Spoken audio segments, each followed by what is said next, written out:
Hey, what's up guys? I'm Tony G and this is Semper Fu Barbecue. Today we're gonna find out if you can smoke whiskey. Check it out.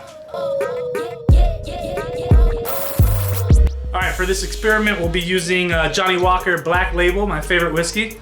We're gonna fill up this measuring cup with a cup of whiskey, and then we're gonna put it in my Pit Boss pellet grill. Now I can get down to the lowest temperature possible by adjusting my P setting to P7. A quick way to remember what the P setting does is the higher the P value, the longer the pause is in between adding pellets, therefore you get a lower temperature. If you need to learn a little bit more about using your P setting on your Pit Boss, I'll be linking a video up here on that iCart. There's also a link down in the description, you can check that out. So we're gonna go ahead and fill this up with a cup full of whiskey, set it in the smoker, turn it on at the lowest temperature I can go, and then every 30 minutes we'll come in and take out a quarter cup of whiskey and do a taste test at the end with a non-smoke, 30 minutes, 60 minutes, hour and a half, and 2 hours worth of smoke, and see if we can taste the difference. All right, so I'm not sure if I'm even gonna show the footage, but I just wasted a bunch of time smoking some whiskey on my Pit Boss pellet grill over here.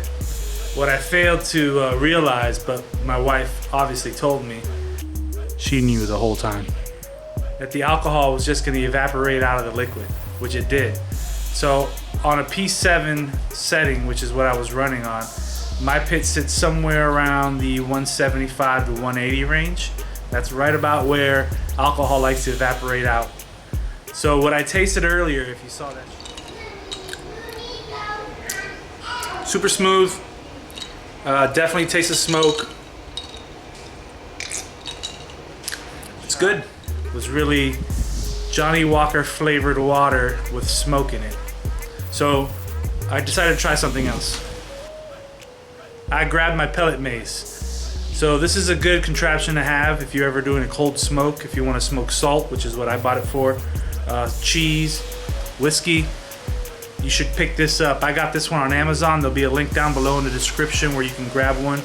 I filled this up with some hickory pellets, and then I took a blowtorch. This blowtorch, which I picked up at Home Depot, but I'm sure you could find it at other stores. And you light one end of the pellet maze right through that hole. Now if you fill this up, it'll burn for about 12 hours, which is what I use when I'm smoking salt. But for the whiskey, I let it run for 4, just so I can compare it to the results from the previous part of the video. You may or may not have seen that part, depending if I decide to show it. But let's try the results.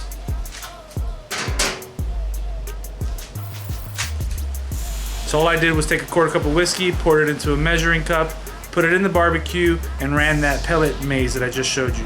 Let's give it a try.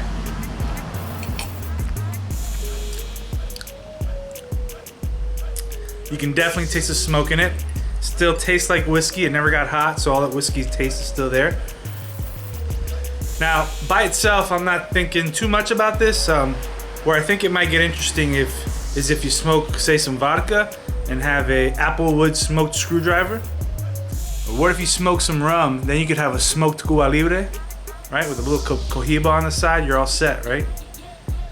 So it's something fun to do with your grill if you're adventurous like I am. Go ahead and give it a try. And if I haven't said it already, go ahead and hit that like and subscribe button down below. I'd really appreciate it. There you go, guys. You can smoke whiskey.